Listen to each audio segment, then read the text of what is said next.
ಕೊಡಗಿನ ಪ್ರಸಿದ್ಧ ಪ್ರವಾಸಿ ತಾಣವಾದ ಚೇಲಾವರ ಜಲಪಾತ ಮತ್ತು ಕಬ್ಬೆಬೆಟ್ಟಕ್ಕೆ ತೆರಳುವ ಪ್ರವಾಸಿಗರಿಗೆ ಇನ್ಮುಂದೆ ಸಮಯದ ಮಿತಿ ವಿಧಿಸಲಾಗಿದೆ.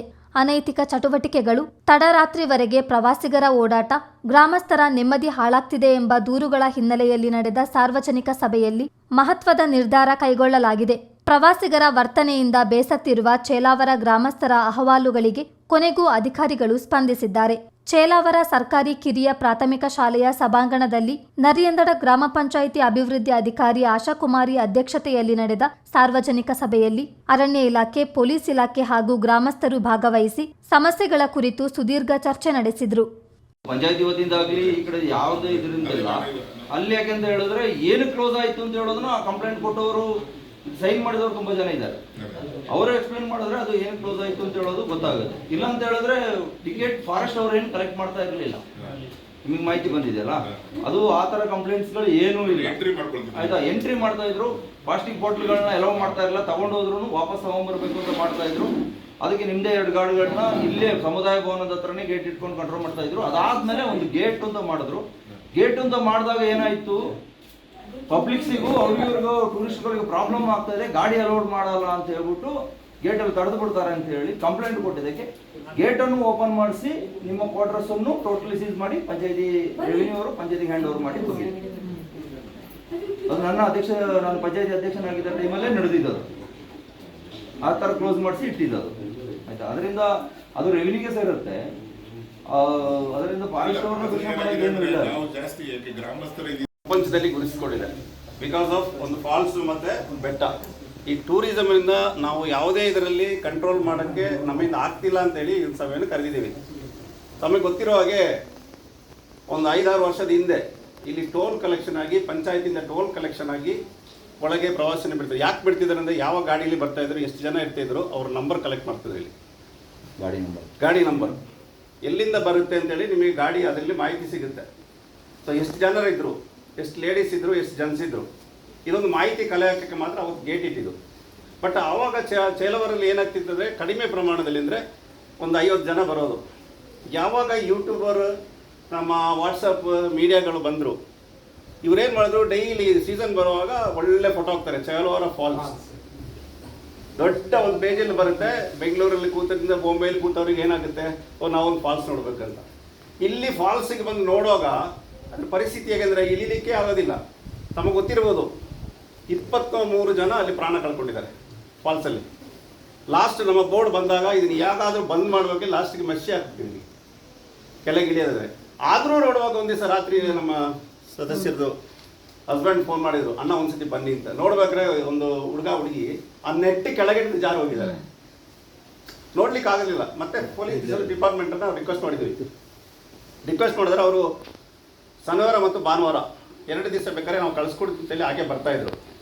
ಸೊ ನಾನು ನಿಮ್ಮ ಹತ್ರ ಒಂದು ರಿಕ್ವೆಸ್ಟ್ ಮಾಡೋದೇನಂತ ಹೇಳಿದ್ರೆ, ಅಭಿವೃದ್ಧಿ ಆಗಬೇಕು, ಊರು ಎಲ್ಲರೂ ಸಪೋರ್ಟ್ ಮಾಡಬೇಕು ಅದಕ್ಕೆ.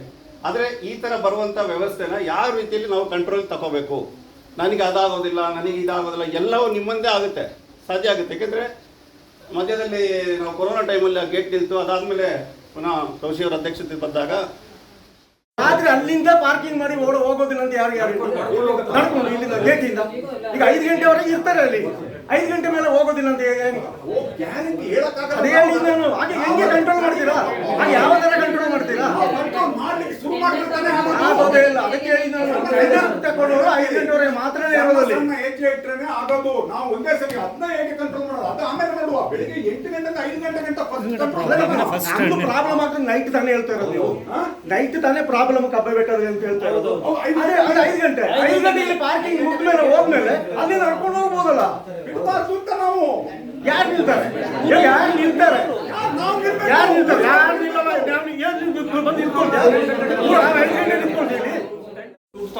ನಮಗೆ ಕಂಟ್ರೋಲ್ ಇತ್ತು ಅವತ್ತು, ಅವರನ್ನು ಬಿಡ್ಲಿಲ್ಲ. ಮತ್ತೆ ಇವಾಗ ನೀವು ಹೇಳ್ತೀರಾ, ಇನ್ನೊಂದು 6 ತಿಂಗಳು ಕಳೆಯುವಾಗ ಇನ್ನೊಂದು ಯಾವನೊಬ್ಬ ಮತ್ತೊಂದು ಹೇಳ್ತಾರೆ. ಒಂದು ಯಾವ್ದಾದ್ರು ಪಂಚಾಯತಿಂದ ಯಾವ್ದಾದ್ರು ಕಂಟ್ರೋಲ್ ಆಗಿ ಅದನ್ನ ಮಾಡ್ಲಿಕ್ಕೆ ವ್ಯವಸ್ಥೆ ಟೆಂಡರ್ ಮಾಡೋದು ನಡೆಯೋದಿಲ್ಲ. ಮತ್ತೆ ಯಾಕೆಂದ್ರೆ ಇವಾಗ ಟೆಂಡರ್ಗೆ ಒಬ್ಬರು ಬರ್ತಾರೆ, ಮತ್ತೆ ಒಂದು ರೂಲ್ ಅಲ್ಲಿ ಕರೆಕ್ಟ್ ಆಗಿ ಒಮ್ಮೆ ಸ್ಟಾರ್ಟ್ ಮಾಡಿದ್ರೆ ಅದು ಕೊನೆಯವರೆಗೆ ತಗೊಂಡೋಗ್ಬೇಕು. 3 ವರ್ಷ 4 ವರ್ಷ ಮಾಡೋದು ಆ ಪಂಚಾಯತಿಯಲ್ಲಿ ಆ ಮೆಂಬರ್ ಹೋಯ್ತು ಅಂದ್ರೆ ಅದಲ್ಲಿ ಸ್ಟಾಪ್ ಆಯ್ತು. ಆ ಥರ ಮಾಡಬಾರ್ದು. ಅದು ಕರೆಕ್ಟಾಗಿ ಮಾಡೋದಂದ್ರೆ ಮೇಲ್ಗಡೆ ಫಾರೆಸ್ಟ್ ಅವರು ಒಂದು ಇದಾಗ್ಲಿ, ಸರ್ಕಾರದ ರೆವಿನ್ಯೂ ಆಗಲಿ ಇದೇ ಆಗಲಿ, ಅದು ಸರ್ಕಾರ ಸೊತ್ತು, ನಮ್ಮ ಸೊತ್ತಲ್ಲ. ಅಲ್ಲೊಂದು ಗೇಟ್ ಆಗಲಿ, ಗೇಟ್ ಹಾಕಿ. ಯಾಕಂದ್ರೆ ಬೆಳಿಗ್ಗೆ 8 ಗಂಟೆ ಮೇಲೆ ಬೇಡ, ಯಾರು ಬೇಡ. ಇವಾಗ ನಮಗೆ ಬಾಯಿ ಬಿಟ್ಟಿದ್ದಾರೆ, ನಾವು ಜಗಳ ಮಾಡ್ಕೊಡ್ತೀವಿ, ನಾವು ಹೊಡಿಯಕ್ಕೆ ಹೋಗ್ತೀವಿ, ಅವರು ನಮಗೆ ಹೊಡಿಲಿಕ್ಕೆ ಬರ್ತಾರೆ. ಏನಂದ್ರೆ ಹೆಚ್ಚು ಕಮ್ಮಿ ಜವಾಬ್ದಾರಿ ಇದಾವೆ. ಆ ಕಡೆ ಪಂಚಾಯತ್ ಹೇಳ್ತಾರೆ, ಪೊಲೀಸ್ ಹೇಳ್ತಾರೆ, ಈ ಕಡೆ ಫಾರೆಸ್ಟ್ ಅವರು ಹೇಳ್ತಾರೆ. ಸಭೆಯಲ್ಲಿ ಗ್ರಾಮಸ್ಥರು ಹಲವು ಗಂಭೀರ ಆರೋಪಗಳನ್ನು ಮುಂದಿಟ್ಟರು. ವಾಹನಗಳಲ್ಲಿ ಜೋರಾಗಿ ಸಂಗೀತ ಹಾಕುವುದು, ರಸ್ತೆ ಬದಿಯಲ್ಲಿ ವಾಹನ ನಿಲ್ಲಿಸುವುದು, ಪ್ಲಾಸ್ಟಿಕ್ ಹಾಗೂ ಮದ್ಯದ ಬಾಟಲಿಗಳನ್ನು ಎಸೆಯುವುದು, ಅನೈತಿಕ ಚಟುವಟಿಕೆಗಳಲ್ಲಿ ತೊಡಗುವುದು ಸೇರಿದಂತೆ ಹಲವು ಸಮಸ್ಯೆಗಳನ್ನು ಅಧಿಕಾರಿಗಳ ಗಮನಕ್ಕೆ ತಂದರು. ಈ ಹಿನ್ನೆಲೆಯಲ್ಲಿ ಇಂದಿನಿಂದ ಚೇಲಾವರ ಜಲಪಾತ ಹಾಗೂ ಕಬ್ಬೆಬೆಟ್ಟಕ್ಕೆ ಬೆಳಗ್ಗೆ 7 ಗಂಟೆಯಿಂದ ಸಂಜೆ 4 ಗಂಟೆಯವರೆಗೆ ಮಾತ್ರ ಪ್ರವಾಸಿಗರಿಗೆ ಪ್ರವೇಶ ನೀಡಲು ತೀರ್ಮಾನಿಸಲಾಗಿದೆ. ಸಂಜೆ 6 ಗಂಟೆಯ ನಂತರ ಪ್ರವಾಸಿ ತಾಣದಲ್ಲಿ ಯಾರೂ ಇರಬಾರದು. ನಿಯಮ ಉಲ್ಲಂಘಿಸುವವರ ವಿರುದ್ಧ ಕಾನೂನು ಕ್ರಮ ಕೈಗೊಳ್ಳುವುದಾಗಿ ಅಧಿಕಾರಿಗಳು ಎಚ್ಚರಿಕೆ ನೀಡಿದ್ದಾರೆ. 5-6 ವರ್ಷದಿಂದ ಅದು 5-6 ವರ್ಷದ ಹಿಂದೆ ಅಲ್ಲಿ ಟಿಕೆಟ್ ಮಾಡಿ ಎಂಟ್ರಿ ಮಾಡಿಕೊಂಡು ಏನೇನೋ ಮಾಡಿದ್ದು ಅಂತೇಳಿ ಒಂದು ನಮಗೆ ಮಾಹಿತಿ ಬಂದಿದೆ. ಬಟ್ ಅದು ಕೆಲವು ದಿವಸಗಳ ನಂತರ ರೆವಿನ್ಯೂ ಅವರು ಮತ್ತು ಗ್ರಾಮಸ್ಥರದ್ದು ಅಬ್ಜೆಕ್ಷನ್ ಮೇರೆಗೆ ಅದನ್ನು ಈಗಾಗಲೇ ಲಾಕ್ ಮಾಡಿಟ್ಟಿದ್ದಾರೆ APC ಕ್ಯಾಂಪ್. ಮತ್ತು ಅದಲ್ಲದೆ ಆಗ ನಾವು ಇದ್ದಾಗ ಅಂದರೆ ನಮ್ಮ ಸ್ಟಾಫ್ ಯಾರು ಇದ್ದರು ಇದ್ದಾಗ ಟಿಕೆಟ್ ಕಲೆಕ್ಷನ್ ಮಾಡ್ತಾರೆ, ದುಡ್ಡು ಇದು ಮಾಡ್ತಾರೆ ಅಂತ ಏನೋ ಕಂಪ್ಲೇಂಟ್ಸ್ ನಮಗೆ ಗ್ರಾಮಸ್ಥರಿಂದ ಬಂದಿದೆ. ಈಗ ನಮಗೆ APC ಕ್ಯಾಂಪ್ ಕ್ಲೋಸ್ ಆಗಿರೋದ್ರಿಂದ ನಮ್ಮ ಸ್ಟಾಫು ಅಲ್ಲಿಲ್ಲ. ಅದು ಆ್ಯಕ್ಚುಲಿ ಬರೋದು ರೆವಿನ್ಯೂ ಅಂದರೆ ಪೈಸಾರಿ ಜಾಗ ಬರ್ತದೆ, ನಾವು ಇರೋ ಜಾಗ. ಅದು ಸರ್ಕಾರ ಈ ಬಗ್ಗೆ ನಾವು ರೆವಿನ್ಯೂ ಇನ್ಸ್ಪೆಕ್ಟರ್ ಹತ್ರ ಮತ್ತು ತಹಶೀಲ್ದಾರ್ ಹತ್ರ ಮಾತಾಡಿದ್ವಿ. ಅವರು ಪಬ್ಲಿಕ್ಸ್ದು ಇದಿರೋದ್ರಿಂದ ನಾವು ಕೊಡ್ತಾ ಇಲ್ಲ ಅಂತ ಹೇಳಿದ್ದಾರೆ. ಪ್ರವಾಸಿಗರು ಬೆಳಿಗ್ಗೆ 6 ಗಂಟೆಯಿಂದ ಬೆಳಿಗ್ಗೆ ರಾತ್ರಿ 2 ಗಂಟೆವರೆಗೂ ಬರ್ತಾ ಇದ್ದಾರೆ. 12 ಗಂಟೆ ರಾತ್ರಿ ಬರ್ತಾರೆ, 2 ಗಂಟೆಗೆ ರಾತ್ರಿ ಬರ್ತಾರೆ. ಬಂದು ಇಲ್ಲಿ ಕುಡ್ಕೊಂಡು ಗೌಜಿ ಮಾಡಿಕೊಂಡು ದೊಡ್ಡದಾಗಿ ಮ್ಯೂಸಿಕ್ ಹಾಕೊಂಡು ಡಾನ್ಸ್ ಮಾಡಿಕೊಂಡು ಅಲ್ಲಿ ಕಬ್ಬೆಯಲ್ಲಿ ಇರೋ ಮನೆ ಸುತ್ತಮುತ್ತ ಇರೋ ಮನೆಗಳಿಗೆಲ್ಲ ತೊಂದರೆ ಕೊಟ್ಕೊಂಡು, ಮತ್ತೆ ಬೆಳಿಗ್ಗೆ ಆದಾಗ ಅವ್ರವ್ರ ಮನೆಗೆ ಹೋಗ್ಲಿಕ್ಕೆ ಜಾಗ ಇಲ್ಲದಾಗೆ ಅಲ್ಲಿ ಪಾರ್ಕ್ ಮಾಡೋದು, ಹೇಳಿದ ಮಾತು ಕೇಳೋದಿಲ್ಲ, ಎಲ್ಲಿ ಸಿಕ್ಕಿದ ಇಲ್ಲಿಗೆಲ್ಲ ಹೋಗೋದು, ಎಲ್ಲಿ ನೀರು ನೋಡ್ತಾರೋ ಅಲ್ಲಿಗೆ ಹೋಗಿ ಇಳಿಬೇಕು, ಎಲ್ಲಿ ಒಂದು ದಾರಿ ನೋಡ್ತಾರೋ ಅಲ್ಲಿಗೆ ಹೋಗ್ಬೇಕು, ತೋಟದಲ್ಲಿ ಒಂದು ಬೇಲಿ ಒಂದು ಗೇಟ್ ಇದ್ರೆ ಅದರೊಳಗೆ ಹೋಗಿ ಒಳ್ಳೆ ಮೆಣಸು ಕುಯ್ಬೇಕು, ಅದು ಮಾಡಬೇಕು, ಇದು ಮಾಡಬೇಕು. ಕಂಟ್ರೋಲೇ ಇಲ್ಲದೆ ಆಗ್ಬಿಟ್ಟಿದೆ. ಅದರಿಂದ ನಾವು ಏನು ತೀರ್ಮಾನ ಮಾಡ್ಬೇಕಂದ್ರೆ ನಮ್ಮ ಊರು ನಮಗೆ ಇರೋದಾ ಅಲ್ಲ ಪ್ರವಾಸಿಗರಿಗೆ ಇರೋದಾ? ಅದರಿಂದ ನಾವು ಒಂದು ಟೈಮ್ ಫಿಕ್ಸ್ ಮಾಡಬೇಕು. ಬೆಳಿಗ್ಗೆ 8 ಗಂಟೆಯಿಂದ 5 ಗಂಟೆವರೆಗೂ ಮಾತ್ರ ಅವರಿಗೆ ಪ್ರವೇಶ. ಆದ ನಂತರ ಈ ಊರಿನವರಿಗೆ ಮಾತ್ರ. ಈಗ ನೀವು ಹೇಳ್ತೀರಾ ನನ್ನ ನೆಂಟರು ಬಂದಿದ್ರು, ಹೇಗೆ ಅವ್ರು ನೆಂಟರು ಬಂದರು ಅಂತ ಹೇಳಿ 5:30ಗೆ ಕರ್ಕೊಂಡು ಹೋಗ್ಲಿಕ್ಕೆ ಆಗೋದಿಲ್ಲ. ರೂಲ್ಸ್ ಅಂದ್ರೆ ಎಲ್ರಿಗೂ ಒಂದೇ. ಅವ್ರನ್ನ ನೆಂಟರು ಇವತ್ತು ನೀವು ನೆಂಟರನ್ನ ಅಂತ ಹೇಳಿ ಕರ್ಕೊಂಡು ಬರ್ತೀರ, ಅವರೊಂದು ಹೊರಗಡೆಯಿಂದ ಬಂದಿರೋರು ಇರ್ಬೋದು, ನೀವು ಅವ್ರ ಜೊತೆಗೆ ಇರ್ಬೋದು. ಈಗ ನಿನ್ನೆ 7:30 ಗಂಟೆ ಗಂಟ ಬೆಟ್ಟದಲ್ಲಿ ಜನರು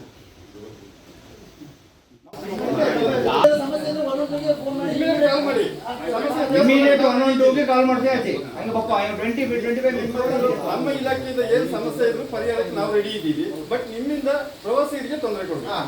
ಹೌದು, ಖಂಡಿತ ಕೊಡಬಾರ್ದು. ಅದು ಏನಾಗಿದೆ ಅಂದ್ರೆ ಮೊನ್ನೆ ನಾವು ಇದ್ದಾಗ ಸಂಜೆ ಬಂದು 3 ಗಂಟೆಗೆ ಬಂದು ಒಂದು ಬೈಕ್ ಟ್ಯೂಬ್ನ ಕಟ್ ಮಾಡಿ ಹಾಕಿದ್ರೆ ಅವ್ನು ಪಾಸಾಗಿ ಹೋಗ್ತಾನೆ ಅಲ್ಲಿಗೆ. ಅವ್ನು ಹೋಗುತ್ತೆ, ಅವ್ರು ಬ್ಯಾಂಗ್ಳೂರ್ ಬೈಕ್ ಹೋಗೋದಲ್ಲ, ನಾವಲ್ಲೇ ಗಾಡಿ ಚೆಕ್ ಮಾಡ್ತೀವಿ. ಎಂತ ಮಂತ್ರಿ ಸರ್ ಇವರು ಮತ್ತೆ ಪಿಕಪ್ ತಗೊಂಡೋಗಿ ಮಾಡಬಾರ್ದು. ಆ ರೀತಿ ಮಾಡಬೇಕು. ಹೊಸ ವೆಹಿಕಲ್